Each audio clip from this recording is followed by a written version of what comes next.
Hi, welcome to another episode of Couple of Conversations. Today we are going to dive into a small introductionary of Jainism, as some of you have asked us questions to tell you all a little bit more about Jainism when we have put up a reel on our Instagram about Jainism, about eating root-free. Correct, So, yeah. We were thinking let's just create a podcast about it. Yeah, sure. Yeah. And of course, I think it's important to note, or to declare rather, that I am a Jain, and I've had some experience with listening to religious preachers, religious lectures on Jainism. My family follows it, studies it quite a bit. Having said that, I'm not authority on this subject. This is just, we're going to touch basic surface level principles and see how deep we want to get into it as per whatever I know to the best of my knowledge. Exactly. And it's just going to be like we have a conversation Yeah. as a couple, how we Exactly. are having a conversation about Jainism. Exactly. Right? Yeah. So, and we're always open to your feedback and corrections if there's something that maybe we have discussed which is not accurate, and you have more accurate information on it. Feel free to let us know. We're always open to learning and growing together. So Yeah, and also if you have even more questions about Jainism Also, or the topics that we are raising. Oh yeah, we'd be happy to right? address it. Yeah, Yes. yeah, sure. Just Yeah. put it in the comments below, and we will be more than happy to maybe include it for the next episode. Who knows? Oh yeah, I mean, I'm going to say some things in between about what I'm also thinking about the next ones. Maybe, Yeah. well, maybe not immediate next. We will see how it goes.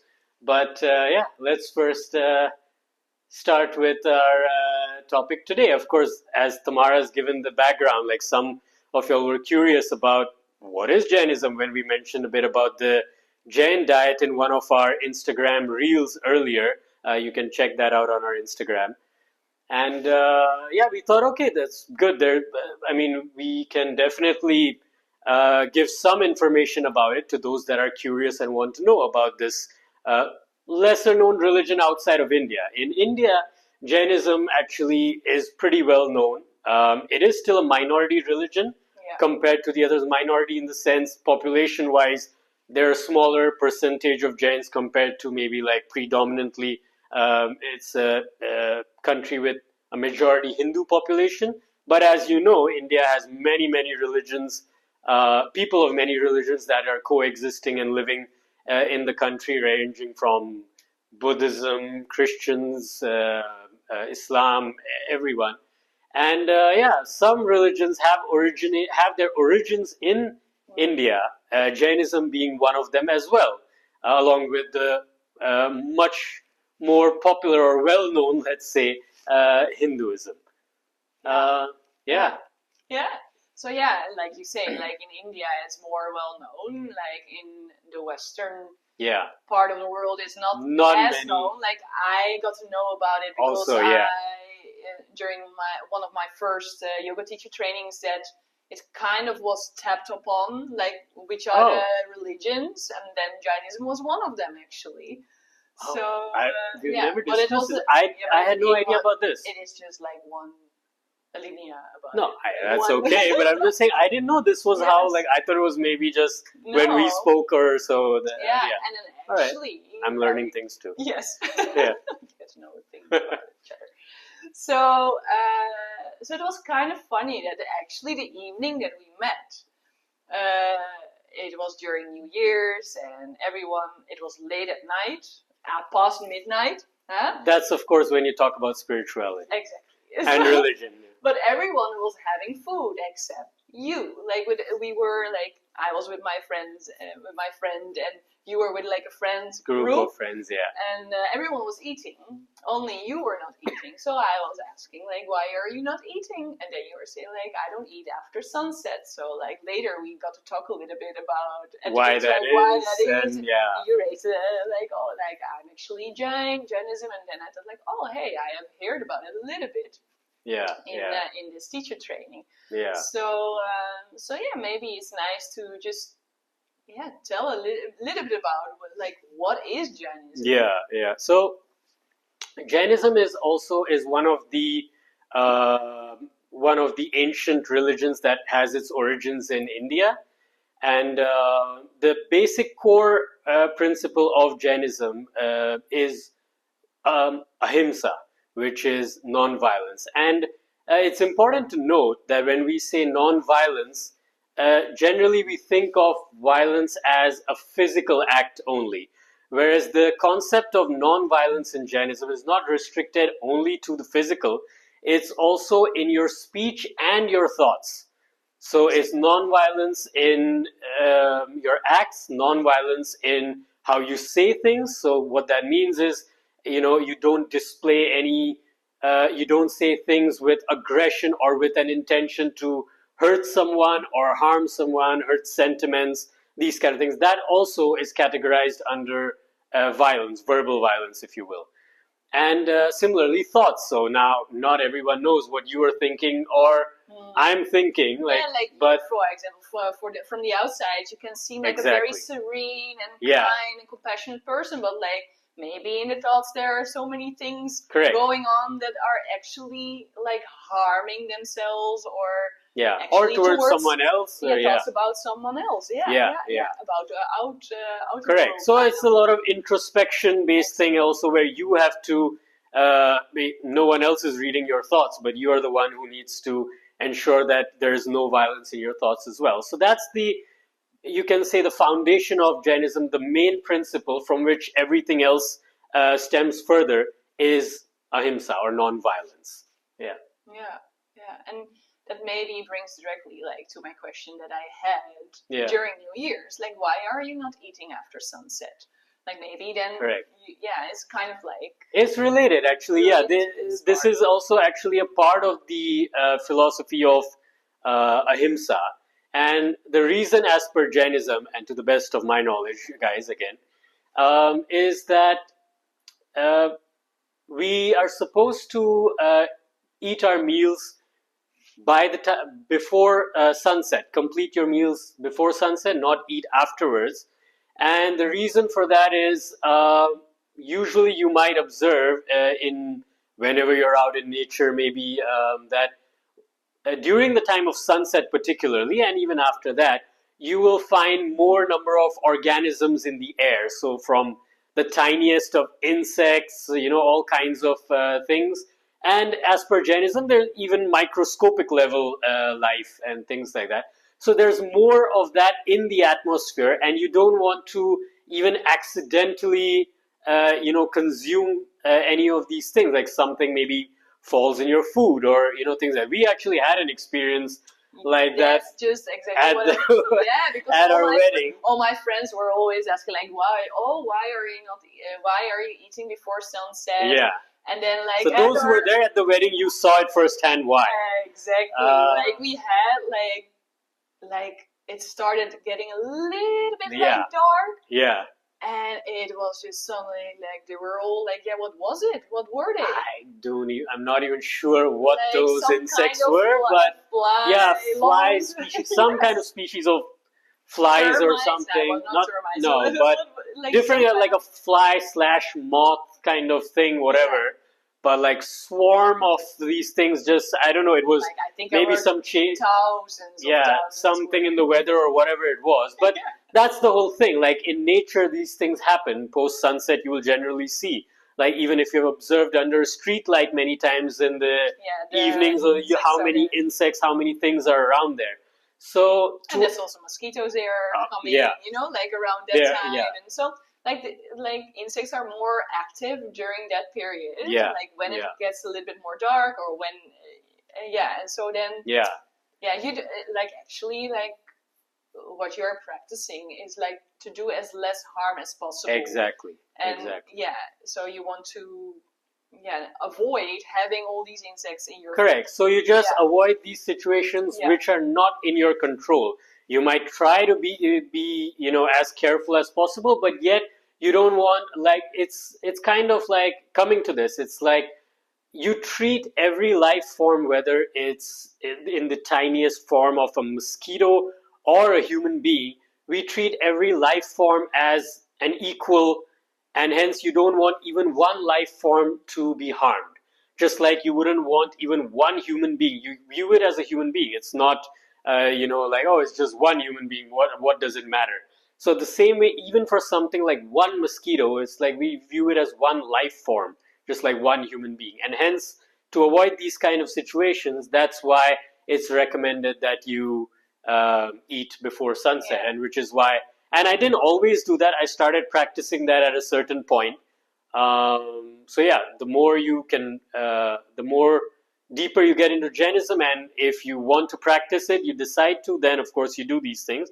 There are Jains that still don't practice it, and it's an individual choice how much each one wants to follow or practice. Maybe it's good to dive into it a little bit, like what you say about life form is that.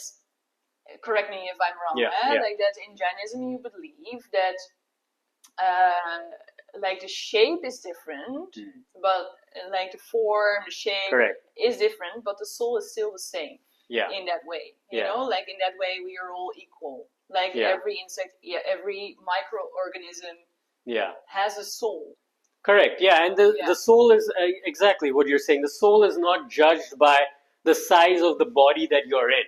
Exactly. Like, so it's kind of like you are, that again, we will going further, that goes into like the theory of karma and these kind of things, as to why then like certain souls, like we are now in the human form, but there are other life forms in the form of animals, microorganisms, plants, insects, whatever. There's life all around us in different forms.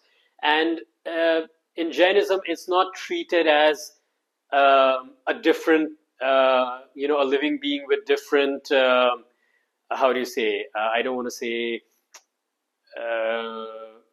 like you don't view anything as superior or inferior just because they're born in a certain category of life form, in a certain body. So even if it's the tiniest of organisms versus a grown human being or whatever, we're all essentially treated as an equal in terms of the soul. Yeah, and again, in this, you try the best that you can because we are still in like a human body, and we are walking on the street, we are walking in the grass. Correct. You're driving cars. So like exactly. So like you try to do as less minimize possible, but like you cannot completely avoid it, unfortunately. Yeah, I mean that goes if once we discuss about deeper spiritual things, there is like maybe one way to just do it, but that is really a complete spiritual path, and what that even means is another whole thing, which we will maybe going further we will discuss that either in this or in the next podcast, because we want to see how deep, how technical we want to get into these things. And frankly, as I said, I have certain limitations with my level of knowledge, and I want to keep it as accurate as possible to the best of what I know. So far, exactly, and you just kind of tapped into it already. Like you made a certain decision at a certain point in your life because, like, you are born being Jain, but like it doesn't say directly that you are actually following the Jain principles. Correct. So at a certain point, you have decided to follow the Jain kind of principles of eating your food. Yeah. Like when kind of was it, and what made it that you made a decision for yourself to to start following those principles around eating before sunset, around eating a root tree diet, the Jain diet, which is also maybe something we want to touch upon a little bit, what the root tree diet. I think we had explained it maybe in that reel, but for those who are just watching it now, watching this episode, listening to this episode now. So let me start with the question that you asked. And there, by the way, as you were saying that, there were so many things running in my head. I was like, oh yeah, there's also this, we need to talk about this. There's so many things actually. Because one of the really important things that you mentioned, for those that really are interested in the philosophy, is that as per Jainism and probably other religions also, if you dig deeper, probably you will see that it's actually more about philosophy rather than you being born as someone. Exactly. So, for example, even in Jainism, right, what they say is you're not really a Jain only because you're born in the community of Jains. It's really because it's a philosophy, it's certain things that yeah, you carry it out in the way you're living. exactly. You can, it doesn't matter where you are born, which family, which religion, whatever. If you're adopting, if you believe in the philosophy, if you feel, oh, this is actually a good thing to do, is the right thing to do, whatever, and if you start practicing it or living your life in that way, then actually it doesn't matter who you were born as, where you were born. Actually, you are practicing, Jainism. And again, Jainism is a name that's been given to the philosophy. It's really, it's not a question of ego here about like, oh, you are now this and I'm that. That's another separate conversation that actually we would want to have maybe in another podcast also, because in today's date, when you say the word religion, it's become something completely different than what it's supposed to be. Yeah, it puts kind of like a limit. The word puts a limit in something that you actually don't want to give. Yeah, there are certain biases now that have come into play because of things that have happened in the world and continue to do so, and all that. So yeah. So we rather call it philosophy. Yeah, it is. That's actually what it is. Exactly. It is a way of living. It is a philosophy. Yeah. So coming back to like when I started, so I think I don't remember if I touched upon it, and I'm not going to go into details about that. For some period of time, I used to be living outside of India, just like we are presently also. And then I returned to India, I think somewhere in 2013, mid of 2013. And every year we have these, for Jains, there's a very significant 10-day period, a festival for Jains called as Paryushan. So this is usually, again, depending on the calendar, like there are shifts in the dates every year, maybe slight shifts. But it's usually toward the... And it's also kind of because you have, I think, two streams. Yeah, that is also there. Yeah, again, so in Jainism also there have now become different kind of sects. Yeah. So that's also there. But besides that, like, so tentatively, you can say this festival of Paryushan is usually anywhere between like late August or somewhere in September, depending on the Jain calendar, which I believe is kind of also based a little bit on the lunar and solar positions. Yeah, it's kind of around like when like Ganpati is. Yeah, during the Ganesha festival, which more people are probably familiar with, even outside of India. So when I came back in 2003, because I had attended, during the 10-day festival, a very common practice for many Jains, it's usually a very spiritual period. This festival is really a very spiritual period where the focus is really on coming back to the principles of Jainism, doing maybe some study, meditation, doing your prayers, these kind of rituals, kind of trying to be more with yourself rather than and being away from the distractions of the material world, which on a day-to-day basis we are all involved with anyway. So in these 10 days, you try to kind of come back to yourself, bring the focus back to you and your philosophy and the religion.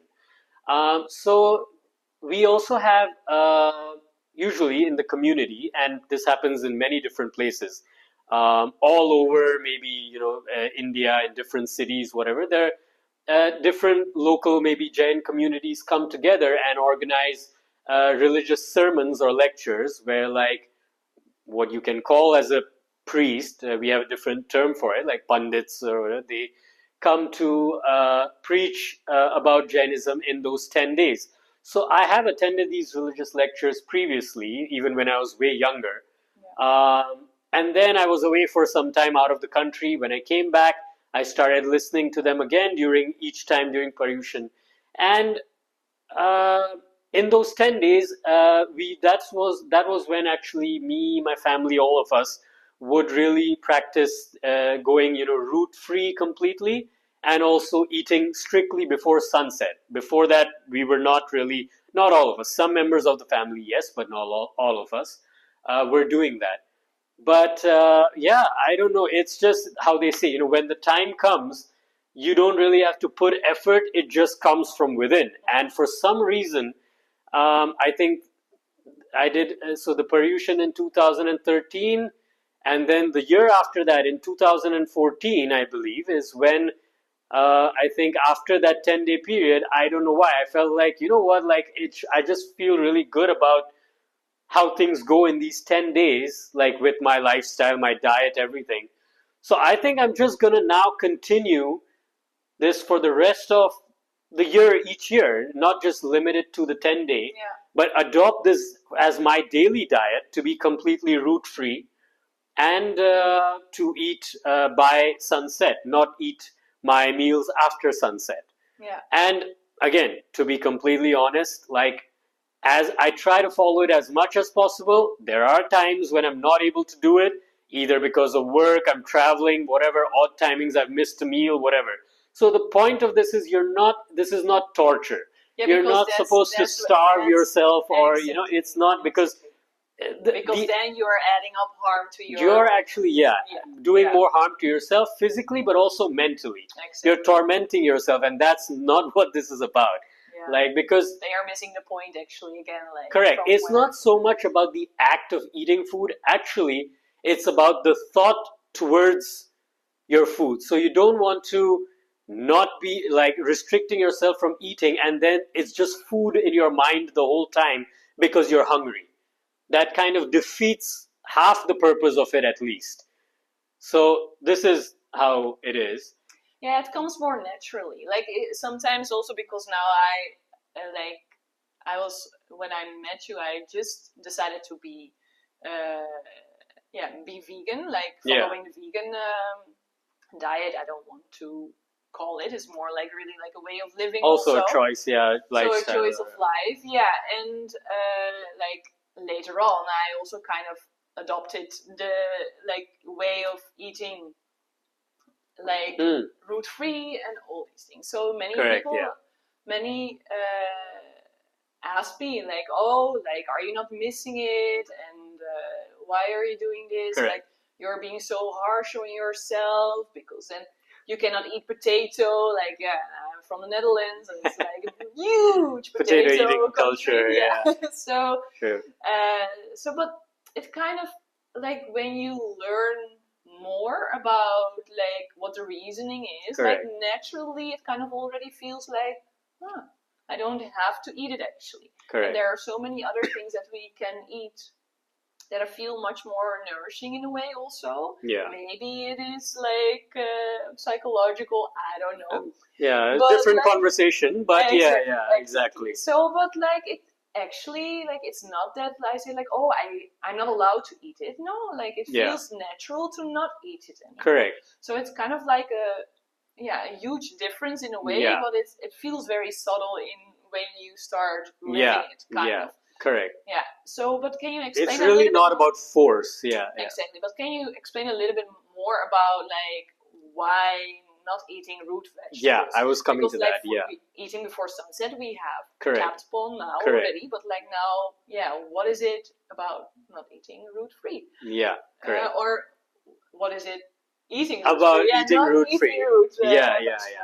So as we touched upon earlier, right? So even for plants, we also treat them as life forms. And as we said before, the further you go in this, the deeper you go, you will find that it's really tough, and you have to be at a certain stage with certain things where you can probably abstain from almost not causing harm, or eventually reaching a place where that you don't cause any harm. But practically, as of now, that's not really feasible. In some way or the other, we're surrounded by life forms and are actually also dependent on it for survival in our current state of being. And so what you can do is really try to minimize as much harm as possible. So one reason why we do root free is for things that are root vegetables and things like that. You literally have to uproot the whole plant to consume that product. So we want to avoid that part, which is why we abstain from eating root vegetables. And you are taking away the option to grow further from Yeah, that plant. Exactly. You've just completely eliminated that plant, kind of. And the other thing is also, in Jainism, they also say, at least some of them, I'm not clear if it's all root vegetables, but they say that things that grow underground, they have a massive, massive proportion of microscopic life forms in every particle of the root vegetable. So in a whole root vegetable, like the amount of life forms that are there in microscopic terms is basically, I think, supposed to be in some kind of numerical units that are beyond what science has established today. It's that vast of a number. But so that's also, that again comes under maybe the realm of belief, whereas there is also some scientific evidence to it, as of from what I've heard. But anyway, that being said and done, the whole thing comes under the principle of ahimsa, where like if you can avoid something, if it's going to protect, whether it's plants, microorganisms, whatever, if you can minimize the damage that you're doing to certain life forms, why not? That's really the foundation of it, and that's why Jains, those who practice it, do the root-free way for their diets. And maybe interesting to like follow further with like what you tapped upon with ahimsa. No, like it's interesting because I am diving into the Yoga Sutras of Patanjali even more and more in depth, and there it was mentioned the Mahavrat that we know as in, if you are familiar with yoga practice, that the yamas, and if you pronounce it differently, please correct me. But we were talking about it, and it's like, hey, it's actually also like these are the 5 main vows you can say in Jainism as well, and which is also starting with ahimsa. Right. Correct. So maybe you can explain a little bit more about like that foundation that is there. Correct. Like, so we'll get into that, and once again, I'm going to explain this in the most basic fashion. It probably comprises and entails a lot of more aspects, maybe more things, which are more technical. We're going to be doing it as basic as possible. So as we mentioned earlier, the first thing, now these Mahavratas, which are like the 5, how do we say? Do we want to say it as major vows? No, it's like big vows, kind of, you can say like that. So you kind of the great vows, exactly. That's actually a better word. So it's like supposed to be the 5 great vows, right? Now in this again, like the 5 great vows, that comes at a much later stage, because those are actually followed in a more strict manner. So there are 2 categories. They're like Mahavratas and Anuvratas. So the Anuvratas are really like the same kind of principles, but with a less stricter aspect to it, which is more practical for someone who's maybe just in your initial stage of spirituality and religion and is trying to get deeper into it and is still juggling with your day-to-day responsibilities, your the things that you are involved in with the material world every day. So it becomes more practical to do, more feasible. So it's a more toned down version, you can say, of the same thing. But let's just discuss as what are the 5 Mahavratas. So it starts with, the main thing is again ahimsa, which is non-violence. Non-violence in other than harming. So besides the fact that it is no violence, but besides the absence of violence, it's also promoting compassion, kindness, love, this kind of things. Living in harmony. Living in harmony with everything, everyone, and everything around you. So that's the first one, ahimsa. And what that entails, like it can be a very long list if you look at the Mahavratas, and with the Anuvratas it's a little more toned down. But the fundamental principle remains the same. Then the next one is Satya. Satya, which means truth. So it as it's similar in other religions also. Speak the truth, and this is honesty in everything. Again, honesty in your actions, honesty in your words, honesty in your thoughts. So what it means is there has to be perfect harmony in all three, not like you're thinking something but you say something, or you say something but you do something else. Completely being Yeah, truthful, being completely honest, aspects. Which I wish the world had more of this anyway, because it would be really nice if you only commit what you are going to do, not say something and then don't do it, or do something else, which, as you may know, happens quite a bit in the world. So that's the second one, satya, or truth. The third one is asteya.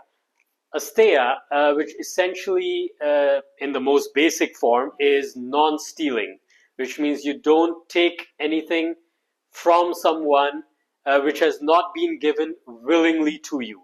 So not by force, not by deceit, not by lack of the other person's knowledge. So someone doesn't know, and this not only, actually, it's interesting. I think I read it somewhere. I don't know if I'm going to remember it correctly now, because it's not just limited to material things. No, it's even with like ideas and time. Exactly. Like taking someone else's ideas or time or this kind. So it's that level of depth to it. And that's about ideas. It's a challenging thing because ideas are also can also be like flowing similar, around. Overlapping, and exactly. But it's kind of like if you hear someone saying something, like having a great idea, and you take it upon you as being your own idea.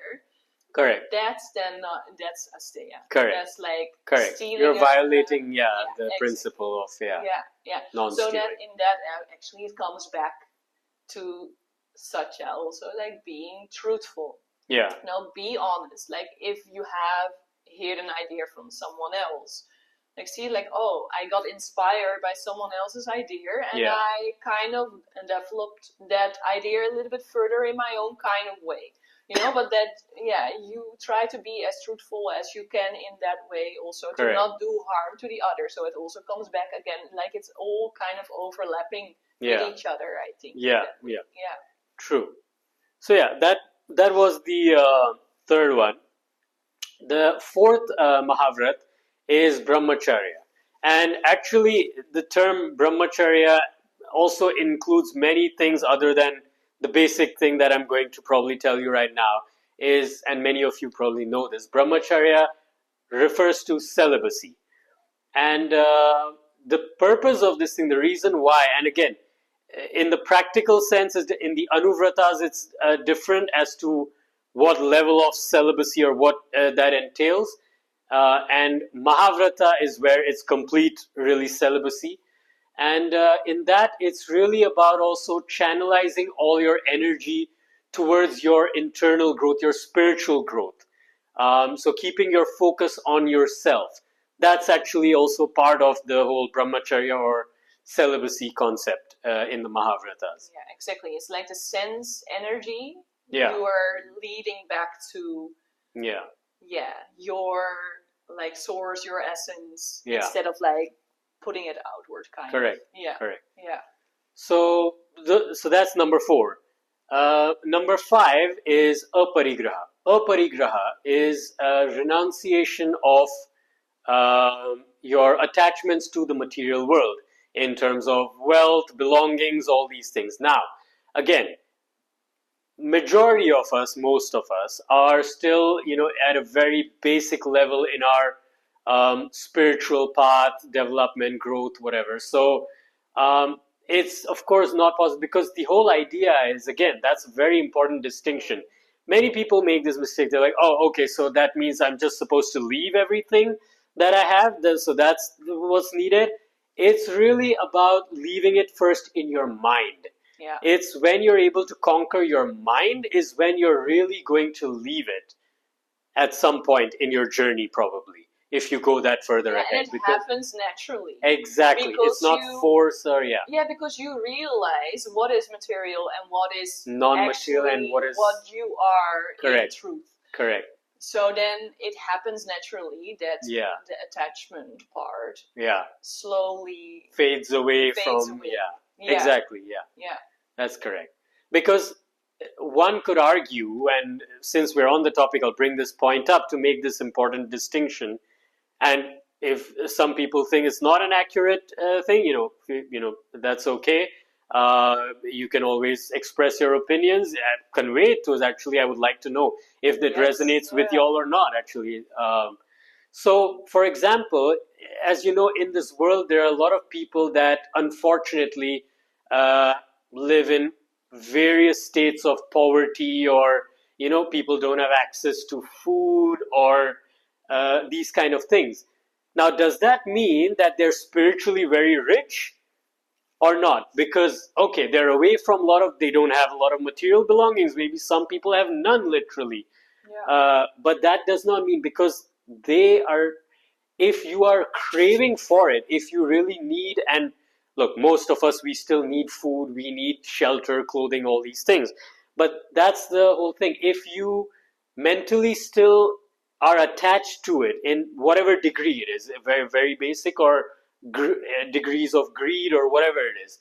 So until then, you cannot say that you have uh, that you're detached, or you are spiritually forward, just because you don't have any belongings, because it's more about what's going on in your mind. If that's something that you're craving for, you want wealth, you want all kinds of things, then you cannot say just because you don't have it doesn't mean that you're spiritually rich. It's really about your thoughts, and it all begins from there. And what happens in your thoughts eventually gets reflected in your actions as well. And that's in complete harmony, where again, your thoughts and your actions, everything is the same.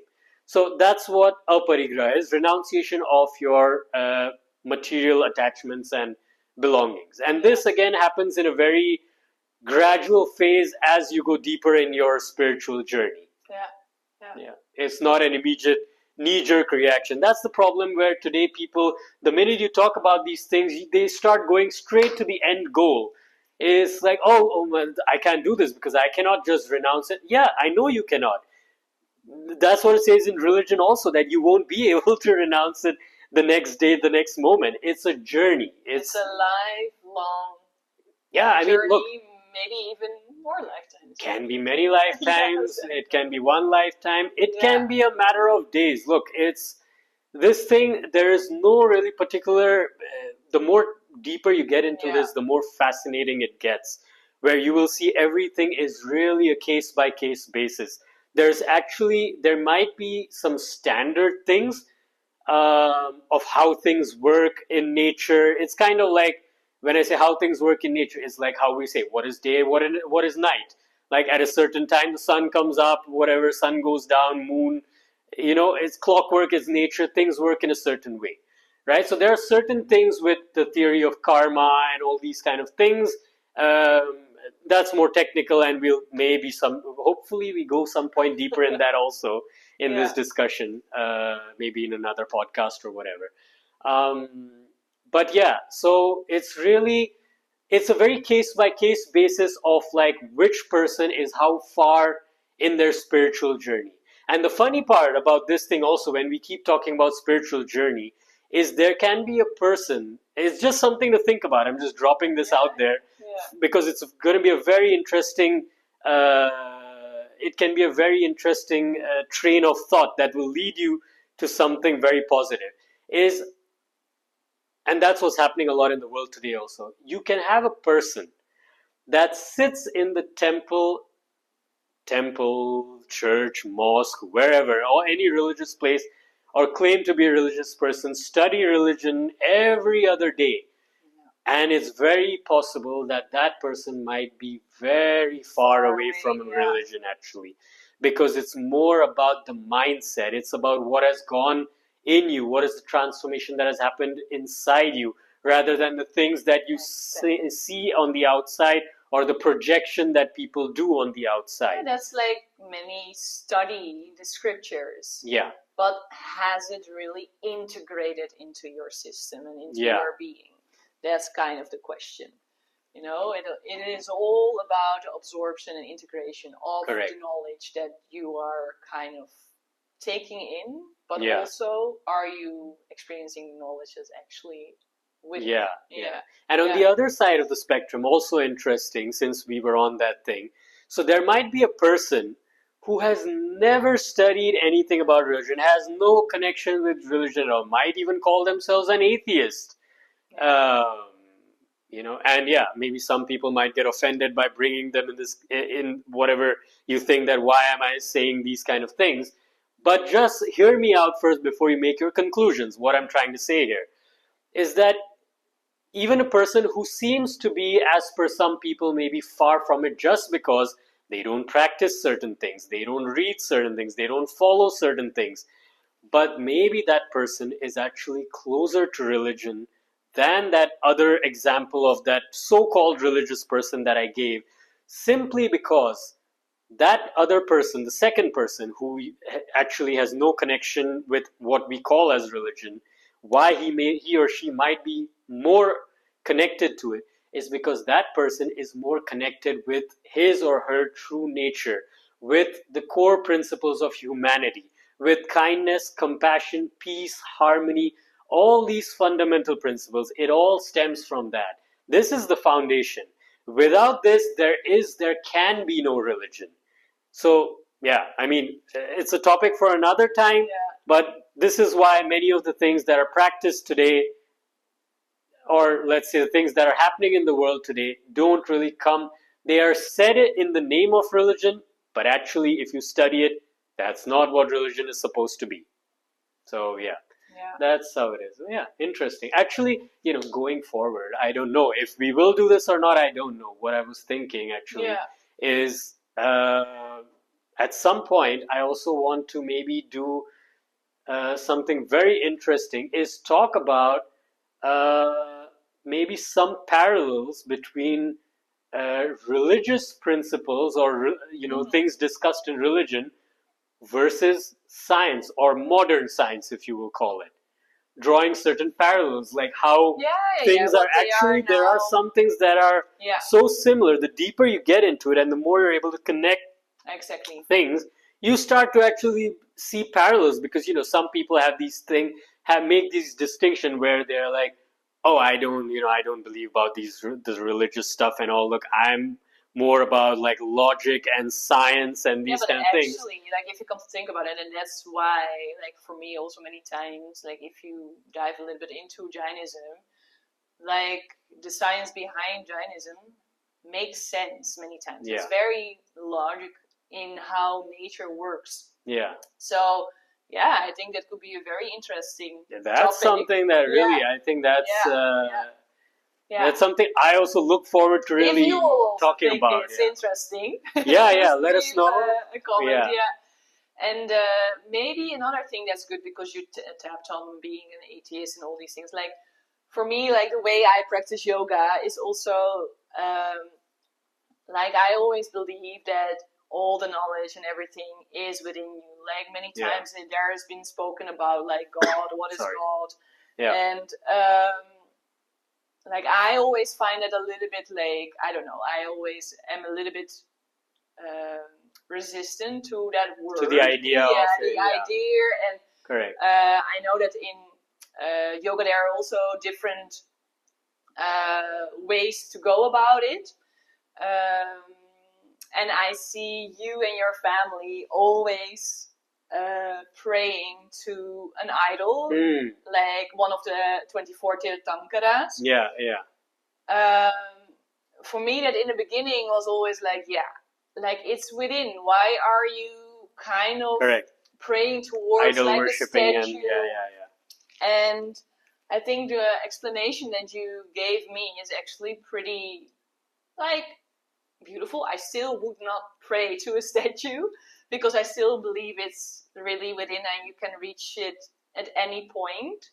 But I think the symbolism behind it is very beautiful. So maybe you can still like kind of like explain that a little bit. I thought you were going to do it, but it's okay, I will do it. Like it's a nice thing, I think, to add to it.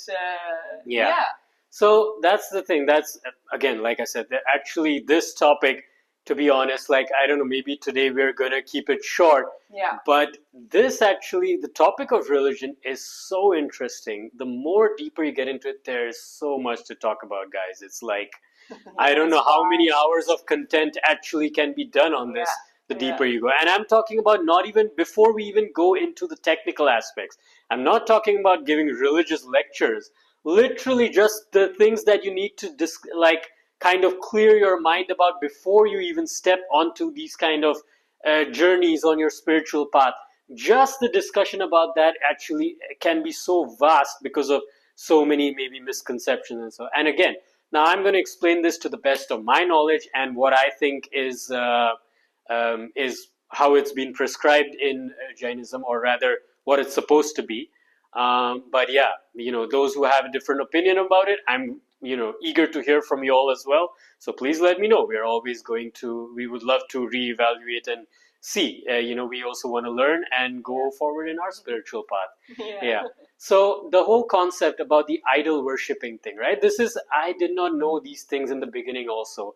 Part of it, as I went further, as I grew up, I asked some more questions, I got some more answers, and I thought about things in a logical way, and I also kind of connected the dots a little bit myself, and I said, hey, okay, this kind of is making sense now to me, why this is, like the logic is there behind it. So the reason why now, maybe I have to briefly also touch upon the concept of God to clarify why the idol worship. Because that's like a wide, No, very brief, very brief. So it's like, so in Jainism, actually, whom we call as God or whom we pray to as God is literally just, as we were talking about, all of us, we're born as souls in different bodies. That's how it goes in Jainism and in some other religions as well, actually. And when this soul, each one of us, when our soul is completely liberated, that's a different topic. What it means to be completely liberated, how it's done, all these things. That's more technical. Free we'll go from in that. Suffering. Yeah, we will. Basic, correct. Free from suffering and all these things. Once your soul is completely liberated, free from all suffering in eternal bliss, these kind of things, that purified soul, that pure state of soul, is whom we worship as God, really. So there are souls that have achieved that, and we ourselves are on this path of wanting to achieve that further. And so when we are actually praying, what it is really as an inspiration. So you're praying to someone who has achieved that state, their soul has achieved that state, and you are praying as an inspiration, so that you also can follow that path and also one day attain that liberation and also be in that state. And this state is devoid of ego, devoid of all these things. No passions, no ego, no nothing. It's just pure consciousness, pure bliss, that way. And so yeah, so that's the concept of God. Now, coming back to why you're worshipping some of these idols, right? So some of these idols refer to certain liberated souls. We call them as Tirthankaras. That's another thing. What are Tirthankaras? That's another thing where we need to get into. So Jains, they worship, there are 24 Tirthankaras, which are liberated souls. Again, there's some technicality in that also, who preach the philosophies of Jainism. This kind of naturally comes through them, like resonates out of them through like a vibration or an energy, a frequency, this kind of thing. But that's a more technical thing that we'll have to dig into some other time for you to really understand, like, what is all this? This is going in a complete different direction already. So yeah, anyway, the reason why we are praying to these liberated souls and why we're praying in an idol form, because if we're saying that we ourselves are one of these souls that just hasn't been liberated yet, so you're praying to someone that you're looking up to as an inspiration, so you want to follow that path. Now, the reason why you're doing it with these idols, the main thing is, as all of us are in our day-to-day lives so occupied with our routines, our jobs, our business, work, occupations, our family, our friends, the relations, your neighbors, whatever. There's so many things going on in your life. And you have all these attachments. You have to take care of your house, take care of your car, take care of whatever, your money, if you will, whatever, all these things, because you're still attached. You're still in the material world. While you're all in all of this, sometimes you need a more something tangible in front of you just to bring your focus back to certain principles or philosophies. And that's actually why the idol worshipping is done, because the whole thing is, like I said, it's when visual, because we are such visual people. People are very visual, and it impacts us so much. The things that you see, things that you hear.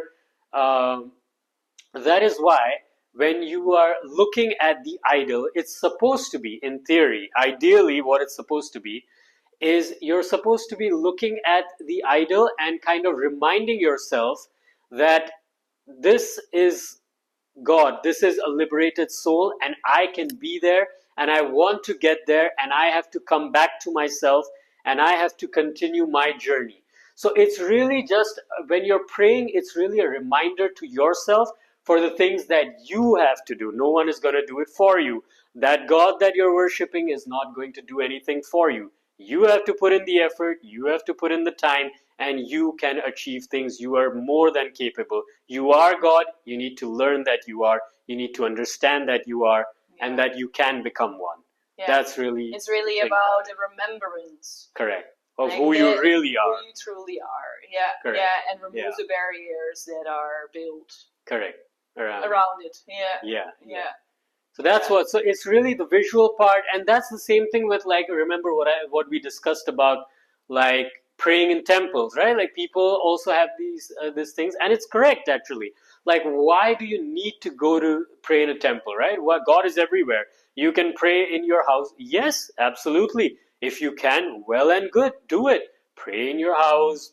Pray, well, I mean, fulfill your responsibilities. When I say pray at work, like, you can have thoughts where you're doing your prayers. Don't, when you have responsibilities, you have to fulfill them. You cannot be in both places and say, like, oh, right now, sorry, I'm going to take my salary, but I kind of need to pray.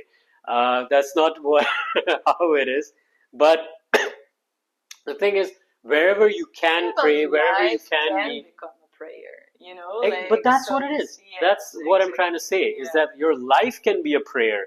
You can be in a constant state of really just, like, thinking your positive thoughts, being in a compassionate state, being kind, thinking about spiritual things, maybe religious things, whatever, and this you can do in your house, in a temple, in a mosque, in a church, wherever, whatever your philosophy and your place of worship is, all that. You can do it anywhere. The reason why people do say go to the temple, go to wherever your place of worship is because usually the way we are programmed is kind of, when you're in a certain environment, you are less prone to distractions.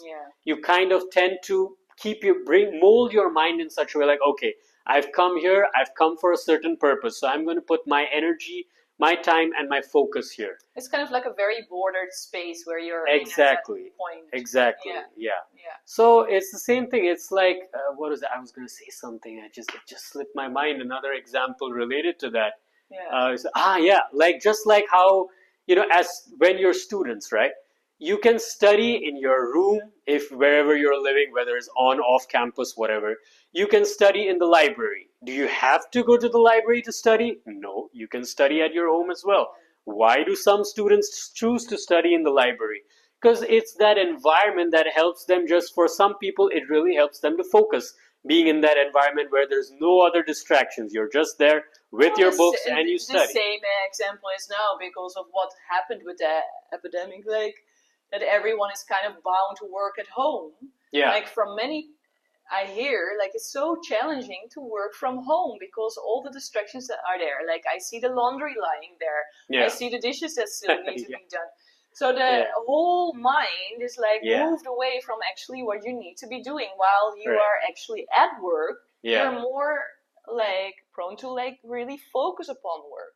Correct. So, it's just kind of like that, I think. True. Yeah. Is there anything else that you want to add to it? Because otherwise, I think there's so many more topics that we can. I think you know what. Here's what we're gonna do, right? Like as you've now, whoever you all have heard this episode of our podcast. Now, based on whatever if you reached heard, it so far, if you have reached it this far, if you made it this far, and if you really have more interest on this subject, specifically on the Jainism, what else is in Jainism? We will be more than happy. I think both of us have a lot of interest in this area. So we will be more than happy to do more episodes on this topic as far as we can go with our level of knowledge in this area. But yeah, we'd really like to hear from you. You know, if you really want to know more, you want to hear more on this, let us know, and we will be glad to do another podcast or even more on this topic. Yeah, and, like and comment. Yeah, because we love to hear from you. Send us your questions, give us your comments, your feedback on this episode. Like this video, give it a thumbs up if you liked it, and subscribe to the channel, please, if you haven't done so already, to support us. And we'll see you next time. Bye. See you.